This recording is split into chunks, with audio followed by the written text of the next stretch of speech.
Hello everyone and welcome back to another AFL Fantasy Fanatics video on the channel. It's Wednesday, so it's time for some trade talk ahead of round 10. Obviously, we are very, very close to the buys.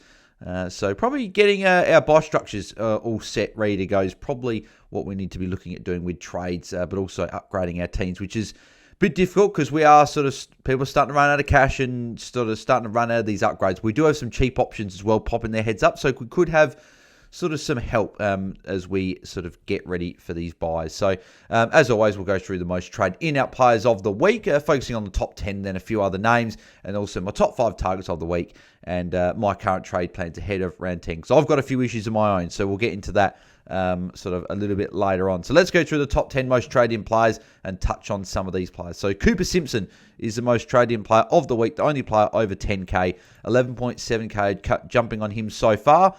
And it's a good target. I think I'd prefer the next guy as the rookie downgrade, but if you've already got him, then I think Cooper Simpson's probably your next best bet. So break even of 2. He's a forward rookie, which we've had a lack of those, and played in defensive role. Looked good in the first half, slowed down the second half, but 59 points was good. 260k, break even of 2. I think is a good option to bring in, and I think he looked alright. And I think Frere fans were pretty happy with he brings a different thing to the defense. Like, he's a bit smaller, a bit quicker. So I think he'll stay in the team. I think that they'll want him there. And I think, again, if you've got a Cleary or a Stone, this is the time to cash them in and bring in Cooper Simpson. So he's someone I've considered. But at the moment, I'll be going for the next guy, which is Saad El Hawley. He is the second most traded player. 8.1k jumping on him. And I think he's my pick of the rookies this week. Is he only one of 2 players that have got negative break even, Harry Boyd being the other one. Obviously, everyone's got him, and he's just sitting at our R3, hoping he gets another game or 2 to make that cash, but I'm not sure he will. But yeah, Saad El Hawley, 312k, -1, break even. 82 last week, looked good. Wasn't in the sub-vest, which was really good to see. And played 80% game time, which was really good for 82. Obviously didn't do great against West Coast, but he scored a 73 against Melbourne. So, he's shown an ability that he can score at an okay rate in these games. And I like the 2 matchups. Dogs at Marvel, then Richmond. So, really good matchups, I think, for a guy like Saad El Hawley. Dogs under the roof and then Richmond. I think he's a guy that you may even be able to loop and see how he goes. So, he plays Saturday night. Obviously, a lot of our loops, like the Saints guys, like an Angus Hasty or maybe a Boxall, if it becomes a red dot, you'll be able to use them as red dots to loop.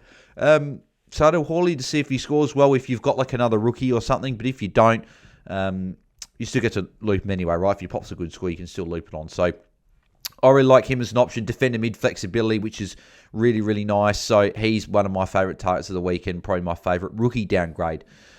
Nick Martin is next on this, third most traded player, 3.7k jumping on him, and I am a fan of this pick. Defender forward, he obviously went massive last week, 141, and when you look into his games this year, I think people have looked at it and gone, he's been very up and down. He's had 4 games below 100, and so round 2 against the Crows, 72, played a bit more. He's played more forward to start the year. He's started to go a little bit more defensively, his marks are up, which is really good.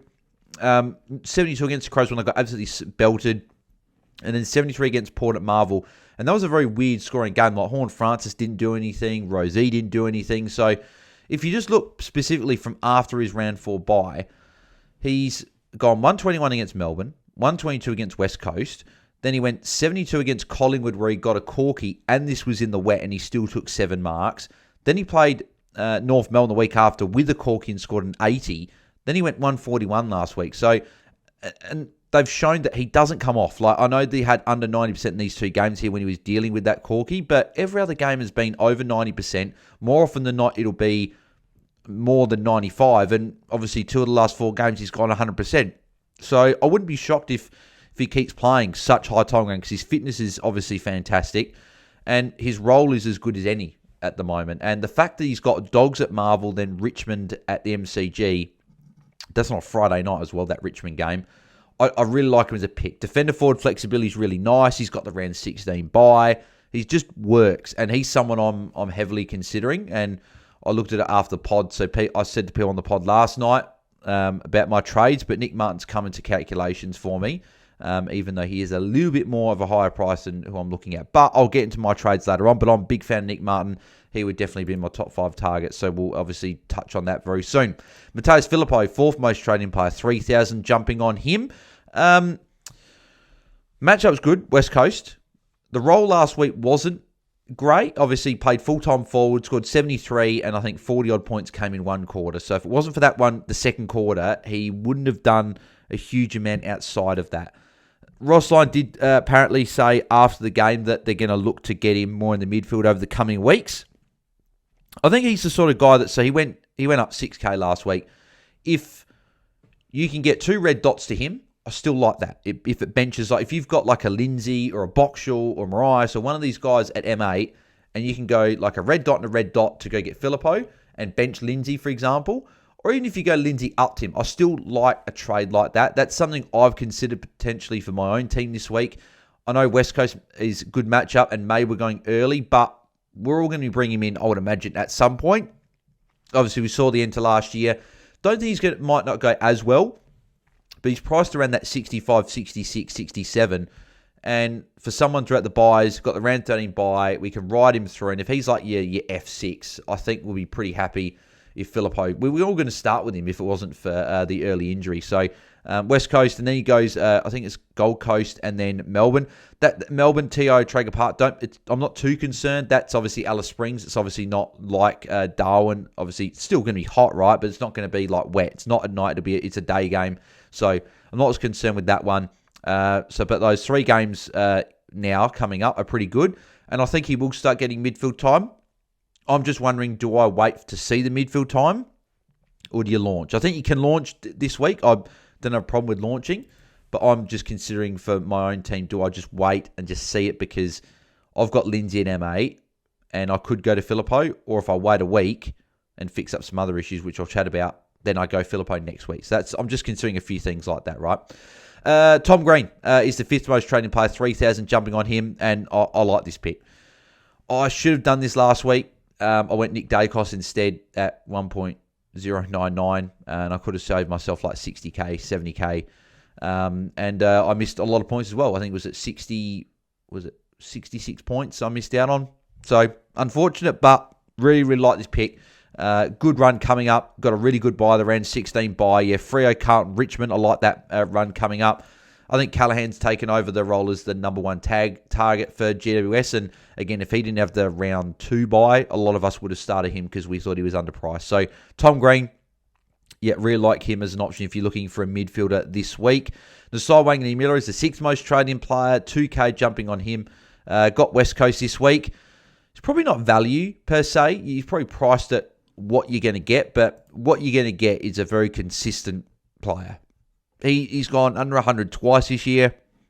A 91 against Port Adelaide when he was on about 60 at halftime and just went really, really quiet after that. And then 86 against the Dogs where they got belted and he didn't do too much. But that score on the weekend, that would have been a 130 if not for his foot getting stepped on and going off for a fair bit. But 108, really good. West Coast, Gold Coast, Melbourne, really, really nice run up until his bye. If you need a round 13 buy player, I don't mind him. But Jack Sinclair, who is probably going to be on this list somewhere, is about 100k cheaper. So I guess that 100k, do you need it? Maybe that becomes a difference of like maybe you go for Sinclair over Nasai. But I like both, and I like Nasai Wanganeen-Miller if you're looking to grab him there. Obviously, I've been an owner. I'm just trying to think when I brought him in. It's been a few weeks. Richmond. I got him in since the Richmond game. So obviously I've copped those 2 sub-100 scores, but I've been very happy with what I've got. Obviously I got that 131 as well, which is really nice against Brisbane, and hopefully can get some good scores from him. And if St. George Australia, he'll go in the mids, might get some extra ball in there. So I think his role is pretty good at the moment. I just wonder when detention will start going to him, but at the moment he's going along very nicely. Josh Dunkley's the 7th most trade in, 1.8k are jumping on him. And if you've got the money to spend, I think that Josh Dunkley is as good as anyone to spend that money. Round 16 buy is really, really helpful.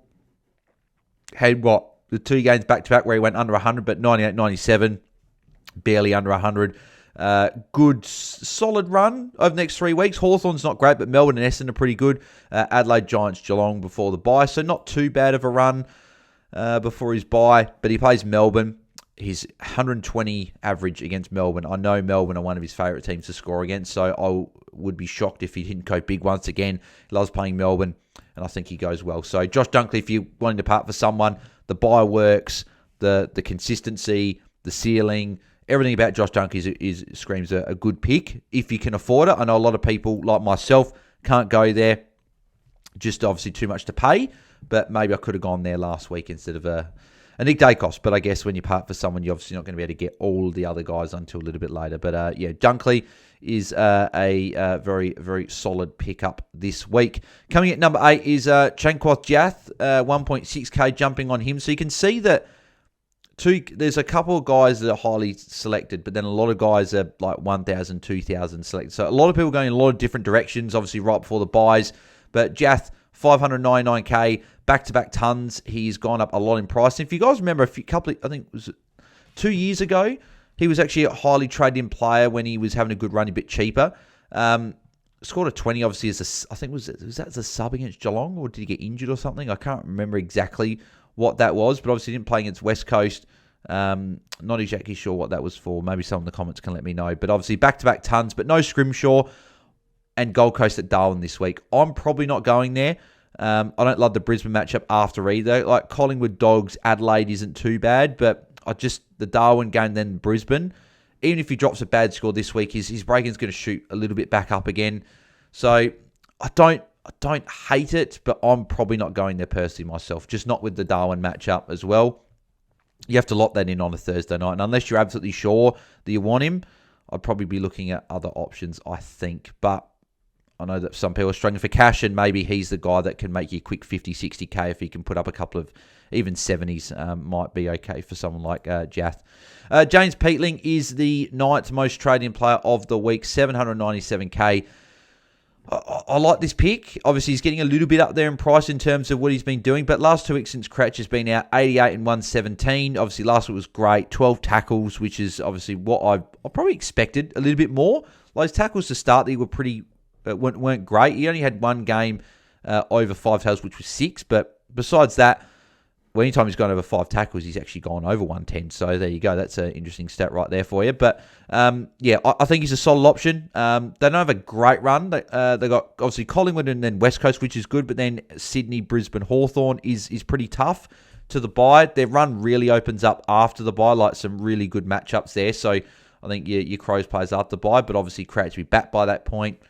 I don't mind him as a sort of, if you can go like Daniel to him, and maybe if you've got like an Oliver and you go him up, or you've got like a rookie and then you bank some cash for next week. So Peatling's a guy that I think some teams may go for this week, and I think I'd rather go Peatling this week and then like a Philippou next week if you're tossing up between the two.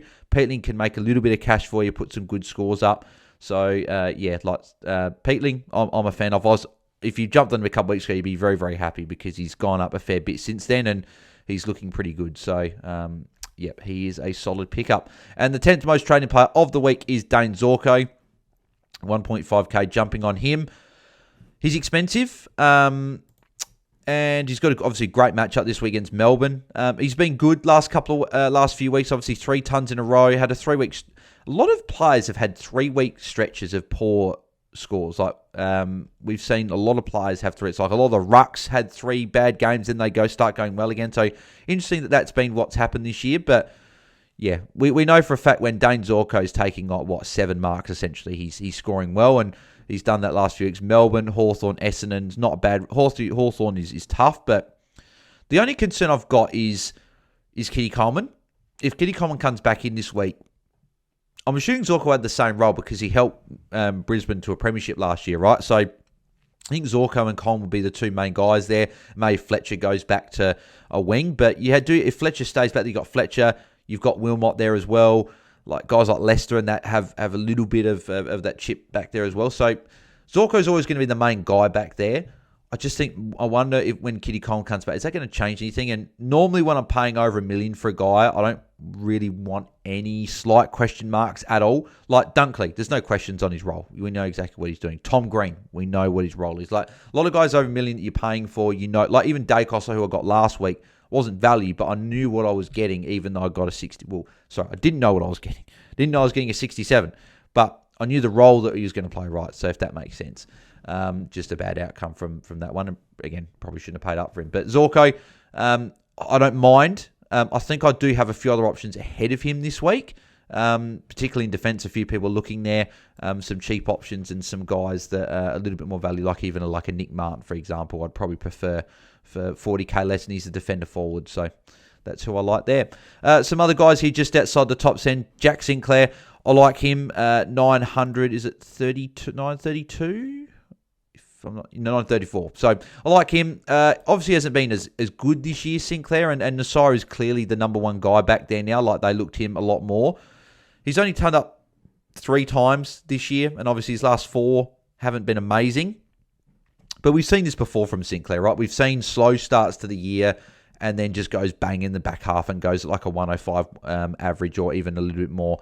West Coast, Gold Coast, Melbourne is a pretty nice run. Then Bulldogs, Collingwood, Freo. Nice stretch of games with that round 13 bye, which for some teams might not be great because a lot of people have got like a lot of these players like Nasir and Andrew Brayshaw, and if you've got a Sarong or a Marshall or a Filippo, like there's a heap of guys that people are bringing in from the round 13 bye. And we're looking at maybe like a Cooper Simpson, and people got like a Boxall and like a Garcia. Like, there's a lot of rookies as well. So people might start getting quite heavy on round 13. But Sinclair, he's the definition of an underpriced premium at 934k. 122 break-in, I'm not too fussed about because he's got West Coast, so I could see a big score coming.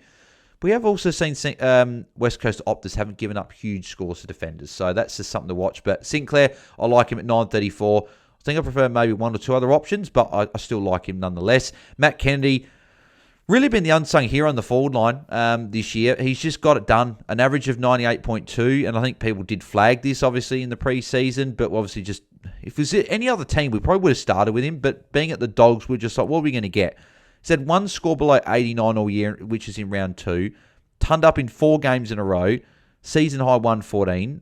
He's just going along very, very well. Only kicked 3 goals in that, but he does fill up a lot of stat lines. Like 7 marks a season high, 7 tackles was nearly a season high. He had 8 the week before. Probably not now because he's got the round 12 bye. But once he has his round 12 bye, he can be a really nice pod in your forward line to put there. Because not a lot of people got him. Obviously, 4.58%. But he's just getting it done. So I think he could potentially be an option. Is the Dogs run after bye? Saints Richmond is pretty good. Hawthorn's a bit tougher, but I think I like Kennedy after his bye. Probably not this week as good as he's been because he's nearly $1 million, right? Like, if you're paying up around that price for forward, Nick Martin's 991k, 13k more, and he's got the better buy. So for me, I'd be doing that. Archer Day Wicks is an option as a rookie. Probably someone I'm looking at for another week. I don't want to launch in after a 27. But if he can go like a 60, 65 this week, he then goes to Richmond next week. Maybe that gets his cash gen moving. So he's a guy I'd be looking at next week. Ryan Marrick, yep, Saints this week should put up a good score. I wouldn't be trading him in. I know 1.1k trade him in, but I'm looking at trading him out in a few weeks' time, right? So St Kilda's a good matchup. Adelaide for designated kickers, obviously, which Marrick has been a good matchup. So like, I'm holding him for that. Geelong is all right, being an Optus, and then obviously North Melbourne, hands over. I think it's in Bunbury or something like that. So I'm not sure why they're playing a game there. I don't know. There might be a reason for that. But North is solid. Then I'm probably looking at trading at his buy, but I'm not bringing him, like, I don't know he's 761, but I wouldn't be bringing him in, I don't think. I think you've missed a lot of the cash gen. He's made 340k. Like, I'm trying to think when I jumped on him. I think I jumped on him for was it Gather Round? No, the Giants game. That's right. I jumped on him after the ton. So he's been consistent. Like, he's going over 70 in every week, but he's been mostly a 70s guy. Last couple of weeks he's been good, but they've been from very, very good matchups. So his time on ground is up, though, which is a good sign. There was a season high on the weekend, 89%. Didn't come off in the last quarter, and he's playing solid game time at the moment. So, yeah, I wouldn't be trading into him. I know some people are, though. Like, I'd rather a Peatling for 36k more. I'd rather even a Filippo for near 100, essentially 100k cheaper, personally. Max Holmes I like as well as a bit of an underpriced premium. He's 902k, someone that's heavily in my trade plans this week. Yeah, he's just been he's been a bit quiet last month or so. Obviously, 118 was great on the weekend. That was his first good score for a while. Obviously, he'd had 3 games again. There you go, 3 games that were really poor. But he has been very up and down, a bit inconsistent with some lower scores. Maybe with Baz playing a lot better, he'll start attracting the attention. But if I trade in him this week, it's obviously to save a little bit of cash, but I like his run from round 11 onwards. Like Bulldogs, West Coast, Gold Coast, Essendon is a really nice month, leading in his round 16 bye. And then I've got Richmond after the bye. And they played Richmond twice in the last, 8 weeks, which is really, really handy there. So I'm looking at him as a trade target this week, and I might be bringing him in. He's one of probably 2 players I'm looking at bringing in this week. But Max Holmes, I'm a fan of there, and Harry Shees, who I also like there as an option. Bont, I'd wait until after his round 12 bye. Shees, you could probably say the same as well, but he does have Richmond, then Collingwood, and he's a little bit cheaper, and I think he's going to outperform his price stat figure. I think he's priced at 106 now. I think he's a 110 plus guy. And I think Bont is as well, but Bont is priced at 110, so that's probably why I'd be going for Sheezel instead. Bont's a brilliant target after his bye in round 12. Most trade out players of the week, let's go to these. So Riley Bice is the most trade out player, 8.4k jumping off of him. Obviously, he's slowed right down the last couple of weeks. He went, 66 last week. He's priced at 666, so maybe that's not a very good omen at all. Devil's number there. And a lot of sixes going around, but and then he went 44. Maybe it means he's going to go 88 this week. But yeah, he obviously hasn't turned up in 5. I guess we're never expecting him to go as many scores as many of these big scores like he did against North. But then he went 94 against Collingwood and some other good scores. If you remove that 44 though, he's been fairly consistent. I don't think he's a must trade by any means. Carlton, Melbourne, Adelaide and Richmond is a not Carlton's not great, but then Melbourne, Adelaide, Richmond's a pretty nice run. So for me, my own team, I'm looking at holding him, and I think some teams as well. I don't think it's a bad idea to hold. He's probably a good trade at his bye, but there are a lot of teams out there that have probably got like a Zach Reid, Levi Ashcroft, and Riley Bice on field. If Riley Bice is your biggest issue, I'd trade him out and I'd go him up to like a Nick Martin, Max Holmes, Jack Sinclair type defender. Or if you've got a defender mid and you can go Bice to like a Tom Green or something, I think trades like that really work. If you're going Bice just sideways to like an underpriced guy, like I didn't mention in the ins, but like a Miles Bergman or a Mark Blitzarves or even a Chankwath Jath, I wouldn't do that personally. I'd probably go. I'd want to see another week from some of those guys, particularly Bergman and Blitzarves. I want to see a week of them first before maybe making that sideways switch, but it's an option. I just think Bice, he's got the ceiling, like we have seen it, like it can pop its head again. So yeah, but some people are in a good spot and they can trade him, and I tick it off. I think you can definitely trade. He's obviously slowed down in his break even, I think, is up in the 80s or something like that. Even 79. Like, it's not awful, but he would have to pop another 120 for his cash gen to really kickstart again, which he can do, but I'm happy to trade. Caleb Daniel, yep, he can go. 7.9k jumping off him. Yes, he's got Richmond. A lot of people might hold the week if they've got him and Clayton Oliver. Obviously, we'll talk about him in a sec, but I'll be trading out Oliver before Daniel. But this is why I wanted to trade him last week. And this is the thing with unfortunately my season, is that I've picked these things, but I either haven't been able to do them or I haven't done them. 3 scores in a row below 80, his 3 lowest scores of the season, and this has been since Sheasel's moved to half back. With Hardiman there as well, that's 3 guys back there. I don't think they can facilitate all 3. This week, I think they probably can, maybe against Collingwood as well, but then they got the bye. I'm happy to trade at latest his bye, and I'm happy to trade if you're in a good spot as early as this week. Like him down to a Filippo, and even Oliver up, like you can do 2 little upgrades there. I'd be ticking stuff like that off. So, yeah, Clayton Oliver is a guy that for sure I'm happy to trade. Sorry, Caleb Daniels for sure I'm happy to trade, but I will say happy to trade Oliver, which we'll get to in a sec. Xavier Lindsay, 5.5k jumping off. Yeah, he can go. Break even is 60 now, so it is at his average. I still think he can get a good score moving forward. Obviously, he's been pretty quiet last 2 weeks. They've been his real only 2 bad scores playing this role. His game time, that was a season high 81%. But marks, 0. And he hasn't been a huge marker except for that game against Richmond. So I'm happy to trade. And yeah, if he can go up to a Philippa at least, or even if you can get him up even further, I like that trade. So yep, Lindsay can go for sure. Clayton Oliver can go. He's probably my number 1 priority out of the 4 guys I've mentioned. Like, funny enough, I love the fact that I've got the 4 most traded out players of the week. But Clayton Oliver, 134 break even, 41 last week tagging John Newcombe, and if it is true that he asked to do the tagging job, that's not going to be very good for his fantasy numbers, right? So I didn't watch much of this game, but I did hear Mitch, obviously from Ball Boys, saying that Oliver was still leading for those little short kicks, and they just weren't going and maybe got a little bit unlucky. But he hasn't turned up now in 4 straight games. Obviously, he's gotten pretty much worse every week.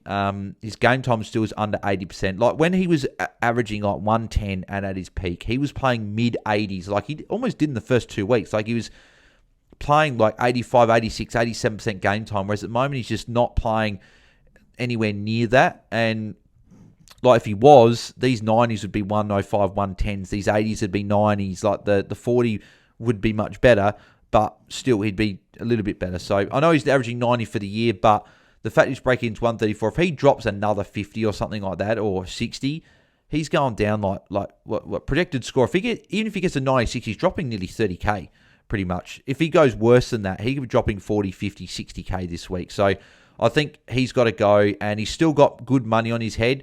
So it's not going to take you a lot to get to an upgrade you want. Like only like not even 30k, and you're getting yourself someone like a Holmes, or 50k you get like a Sinclair. Just over 100k you get like a Nick Martin. Like I'm just using them as examples there because like there's some players I'm looking at trading Oliver to this week. But yeah, even mids, like it's not even 200k to get yourself to like a Tom Green.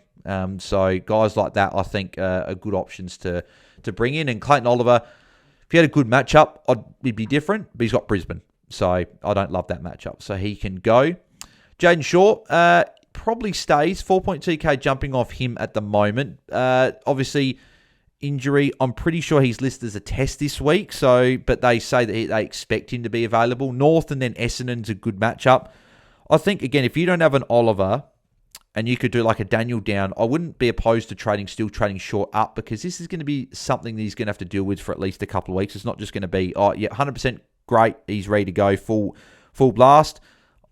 So I think this is going to be a niggle that he might have to carry. And it wasn't like he was setting the world on fire. Anyways, he's being solid for us, right? But 2 tons, very low tons as well. A lot of these 80s and 90s. So, like, the fact he's got West Coast, though, I think I'd probably... So not West Coast, he didn't miss that game. So in fact, he's got North and then Essendon. You could still look at keeping. And if he's playing, I wouldn't be trading, right? But if you're in a really... Because I know there are teams that aren't like mine that are really bad. There are teams that are very good out there. And if Short's your biggest issue, I'd be happy to trade. Like if you traded Daniel last week and you don't have an Oliver, I'd be happy to go rookie down and Short up to get yourself a better defender. So, yeah, I'd be happy to trade. But most cases, I think he is a hold. Sam Davidson, 6th most traded out. Yep, he can go. Obviously, he's been a bit quiet recently. He dropped 4k, so still at a really good price, 621k. I don't think he's got below 50. Yeah, had a couple of 50s, but more often than not, he's been over 55 most weeks. But he has dropped some. Besides that one big score, he's been pretty quiet. So for me, happy to trade. He's got the first buy as well. He's got money on his head. It's not going to take it. It's like 40k to get yourself a Filippo. And even if you want to go a little bit higher, he's at a good price where you can upgrade him. So he can go. Connor Stone can go 3.1k unless he's named. Fonte was very quiet, and I think Stone had an okay game in the VFL. So Giants did win, so probably unlikely to change anything. But if Stone was to come back in, he's got a 25 break even. So I think he can make some more cash. But at the moment, probably not looking like he's going to come back in. I think he's the sort of player that I'd happy to trade this week, but I'd almost wait till round 12, and then if he doesn't come in, then trade. Because he does have the round 16 buy. If he plays through the buys, we have seen that he can, like, he's had some good halves. He hasn't gone over 70, obviously, but if he can, like, even get a 70 or an 80 during the buys, that could be helpful. But I know a lot of people have got some good benches. Obviously, some people don't, but some people have got good benches, and Stone might be your only red dot. Maybe you want him as a loop, but I'm also happy to trade. He has got some money on his head, so he can go. Clayton Cleary's at number 8, so his break-evens really shot up after that 37 last week, up to 53. Made some really good coin as well, up to 514k. Again, I'd be happy to trade. I did say, obviously, with Bice that they've got a decent run coming up as well, like Melbourne, Adelaide, Richmond. A lot of people that may be getting a Sardell Hawley this week can't trade Cleary because they need to get in a forward rookie. So I'm holding for one more week, but if you go Caden Cleary down to Simpson, that's a good trade. Bank some really good cash, and I'll be happy to do that. So Caden Cleary can go. Isaac Kakko can go. Obviously, he hasn't been a huge scorer this year, only averaging 43, but he's 403k. I know he's going to be a heartbeat through the buys, but it's not like he's dropped really anything substantial in terms of scoring. Hasn't gone over 51. So I know he had a really good score in the preseason, but yeah, for me, he can go. If going him down to a Simpson or a Sado Hall, if you've got Kako in the mids, I think it's a good move. And then I believe, is that Marais is the 10th most traded out player of the week? Yeah, Marais is 10th most traded out, but he can go.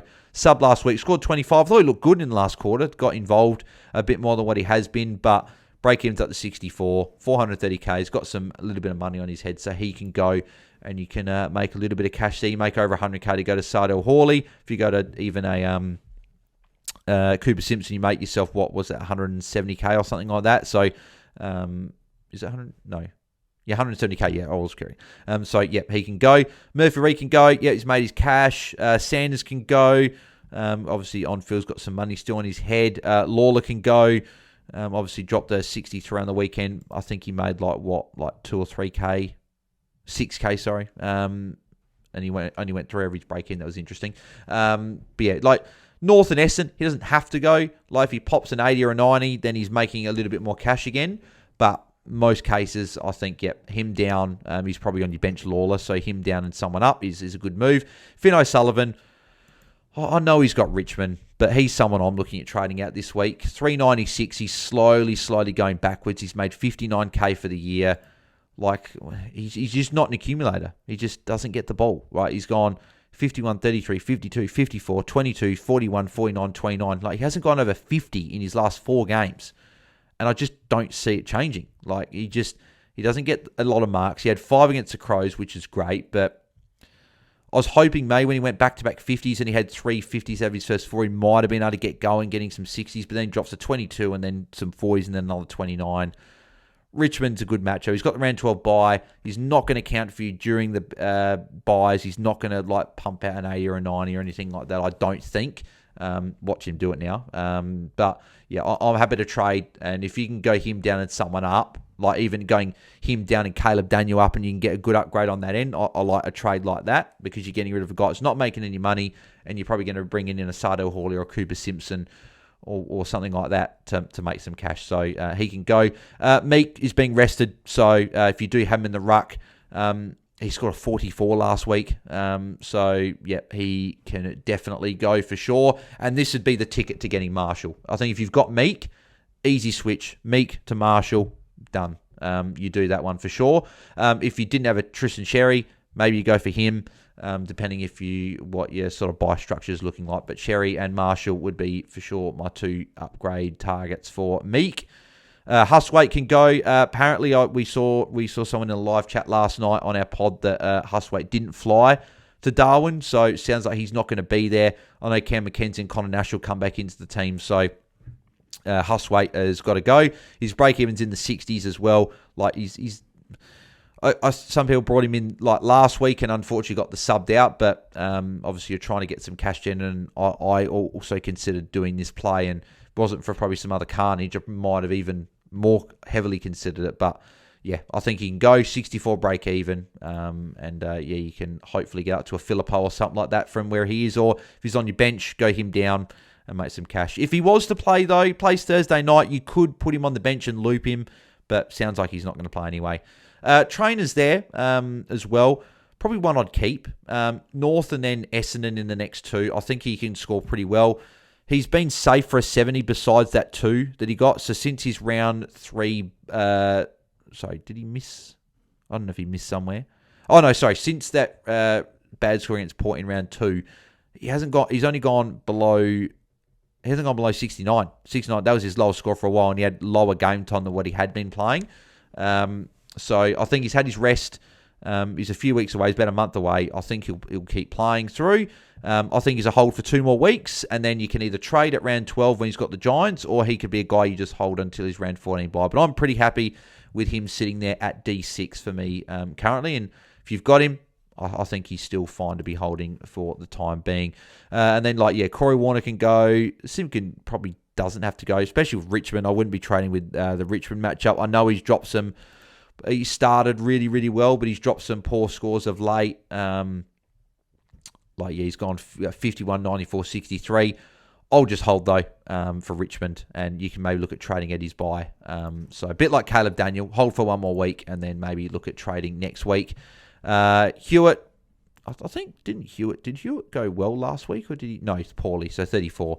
487, break-in 41. I know he had that really good game against Essendon, but outside, and he had an 81, so he's been really up and down.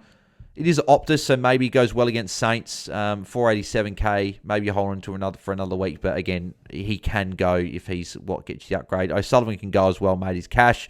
Hayes, if there's somehow you can trade him out, obviously he's not going to play for rest of the year, unfortunately, with the ACL. So yeah, it's unfortunate for him. I was going to bring him in this week if it wasn't for the injury. So yeah, so obviously prayers to him, and hopefully he can return next year bigger and better. And final one, Matt Carroll, I saw on this list as well. I wouldn't be trading him out. I think he'll be named this week. I think he'll be named on Friday. So he was the emergency last week. He was a travelling, well, not travelling, but he was the guy that was there, and they played Friday night. Obviously, they had a lot of injuries. Cowan was injured. Obviously, McGovern was injured. He's a test. But there's a few other guys as well in the squad, in the team that aren't going to be playing this week. And he didn't play on the Saturday night for Carlton's VFL team. And we've seen that with teams in the past when they've had injuries. They'll keep that player out to bring them in. So I think he'll play this week. So if you've got Carroll on the bench, you might as well keep him. He's got a break even to 27.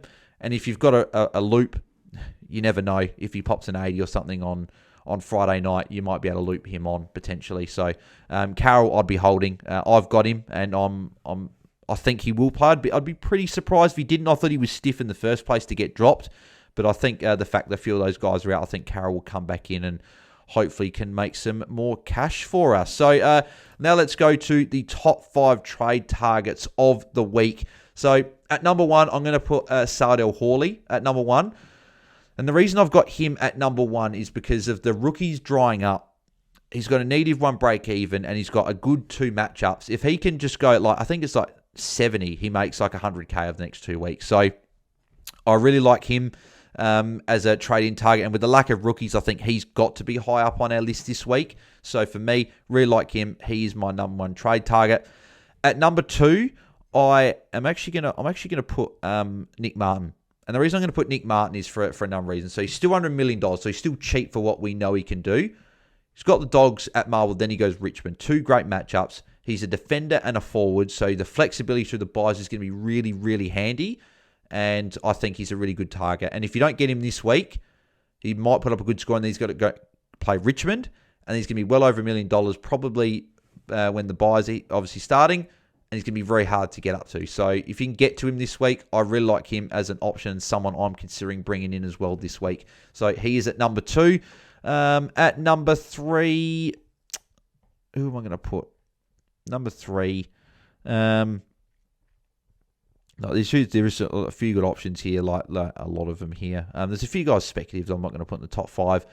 I think at number 3, I'm going to go Cooper Simpson. I think I'm going to put Simpson in there still. And there's an argument to be made that he could be number 2 because of the lack of rookies. But if you've got Sardell Hawley, I think Cooper Simpson is your guy to get in as a downgrade target. So I really like him at number 3. So he is definitely in my top 5. I'm going to put... I reckon I'm going to put Tom Green at number 4. The reason I'm going to put Tom Green at number 4 is just, if you're looking for a midfielder, I think he is almost the standout option for me. If you're looking for a midfield upgrade, I think he would be the guy I'd be going to. So Tom Green will be at number 4. And at number 5, I'm actually going to put 2 players here. I'm going to go Max Holmes and Jack Sinclair at number 5. I think both are really good. And I think whichever one works better for your buys is the one I'd go for. Because I think both are underpriced for what they're going to do. I think they're both better, and I think they're closer to 100. Max Holmes got a tougher game this week. But if the 30k difference will make a difference for you if you can't quite get there. I like Sinclair more this week for the West Coast matchup. But Max Holmes got a better run. I think Holmes has got the better buy. But Sinclair's buy might also help some coaches. So I think that one comes down to buy. But I think one of these two is the one you'd be going for. And I think defense is where a lot of people are looking at this week. So obviously you can see a lot of people going for Sardell Hawley's a rookie. Nick Martin's a pretty popular option. Nasai Wangani Miller is very popular. Dane Zorko, Jack Sinclair, Max Holmes, Harry Sheasel. There's a lot of these guys that are quite popular in terms of defender primos, and you can see why. And I think this is a good week to be looking at guys like that. So I like both Sinclair and Holmes, and they are both in my top 5. In terms of my trades this week, so I'm making a little bit of downgrade. So I'm going Fino Sullivan to Sardo Hawley to really kickstart some cash gen in that position. If Boxall gets dropped or maybe there's another red dot that I want to fix up, I might do that instead. But at the moment, it's Fino Sullivan down because you've got round 12 bye. Not going to help me anyway. Whereas Sardo Hawley, round 16 bye really helps. So that's the other reason I think I've got him at number 1 is round 16 bye is perfect for a rookie. If he can play right through, then that's going to be absolutely perfect for cash gen. And then also rounds 15 or 14, 15 come. If you downgrade him, there's your cash to make the upgrade. Hopefully, perfect world. He's not sub and he can do that. So, yep, Fino Sullivan, Sardo Hawley. And then I'm going Clayton Oliver out, and I need a defender after trading Jaiden Short last week and keeping Caleb Daniel. So obviously I've got Carroll /Bustlinger /Foss at D6, which obviously I'm not keeping there. So going Clayton Oliver to a midfielder, putting Levi back on field, obviously with the shuffle. I wish I didn't do that, but I did it. So at the end, I got to fix it. So I'm looking at one of the 3 defenders I talked about. So Nick Martin, Jack Sinclair, Max Holmes. I said on the pod last night that Max Holmes at that time was the one coming in. I've now shifted more to Nick Martin. I think on Sunday night, the guy I looked at first was Nick Martin. That was the guy I wanted. So almost like that sort of gut feel is Nick Martin. So that's who I've got there at the moment. I like the flexibility of defender forward. If he's there I'll be playing next week. Friday night, he's got Richmond. Really sort of like potential good VC option for me. And I think that flexibility for me will really help with sort of trying to make these moves and bring in maybe some value guys. So I'll bring in one of these guys like a Martin or a Holmes or Sinclair this week, and then I'll target maybe some value guys. So I'm like keeping an eye on a Miles Bergman. I'm keeping an eye on a Mark Blitzarves, a Matthias Filippo, Dylan Moore. Like these guys under 750k, I'm really keeping an eye on. Callum Mills as well, if he comes back this week. Kitty Coleman if he comes back. So I'm going to have to start targeting some of these guys because I've got to fix up Bice at some point. Trainer's still on field. I'm hoping he can make another 100k and then upgrade him. Ned Long will have to go at some point. Lindsay will be upgraded as well, probably next week or the week after. And Marek as well at some point, Ned Long. So a few of these guys there. The reason I kept Lindsay, I'll go through it like later in the week, but this week I can loot Matt Carroll and Caden Clear on Friday night as long as Stone and Hasty don't come in. And then I can loop Sardo Hawley Saturday night. And if all 3 go sub 60, I can then take Xavier Lindsay. But I can actually see all 3 scores and either take the best score or play Lindsay. So that's why I'm doing that this week for my own team. So just if people were wondering why I'm keeping Lindsay for my own team. Most situations, though, I think I'd be upgrading Lindsay first. But because I can do that, that's what I'm looking at doing. But yeah, let me know in the comments below, guys, what you guys are doing with your trades for this week. Hopefully all our trades go really well. I'm hoping to have a good week and make up for last week's sort of very, very, very bad week, and hopefully can make up some ground this week. But yeah, let me know in the comments below, guys, your trades and any other questions you got. I'll try and get to as many questions as I can. But if you do want a guaranteed answer for your question, then head over to our Patreon, patreon.com/AFL Fantasy Fanatics. You get team reviews. Each Patreon member gets a team review per week using the Ask Me on Q search, which they get for free. Non-Patreon members have got to pay like a small fee for it, which if you'd like to do that, the link is in the description. But if you become Patreon member, you get that, plus bonus content, exclusive Q&As every single week. I'm recording that later on tonight, so make sure you guys, when this video goes live anyway, make sure you guys, if you'd like to get involved in that or any other bonus content, make sure you guys become Patreon member in the link, or head to patreon.com/AFL Fantasy Fanatics. I'll be back tomorrow night tomorrow afternoon for the captain video, as always. Then we will have a watch along. I will do one for the Hawthorn and Gold Coast game. We'll probably do one for Friday night as well, Sydney and Carlton. And then I think we'll also do a third one for Dogs and Essendon, which could be good if I bring in Nick Martin and even a Sardell Hawley, because I've got a couple of players in that game as well. Because I think before this week, I don't have any Essendon or Dogs players in my team. So I'll be bringing at least Sardell Hawley in, I'd imagine, and potentially a Nick Martin. So that should be a good one. So we should be back to 3 watch-alongs, which will be the first time in a fair few weeks. So if you guys enjoy the watch-alongs and want to tune into that, I'll be live later on sort of in the week for those. And their pre-lockout chat, as always, 6 p.m. Eastern on Friday night, 4 p.m. per time as well. So if you want to get your questions answered there, head over there as well. So that's all for today. That's for the trade talk. Good luck this week if I don't talk to you before then, but I'm sure we will. And yeah, have a good night, guys. I'll catch you then. See ya.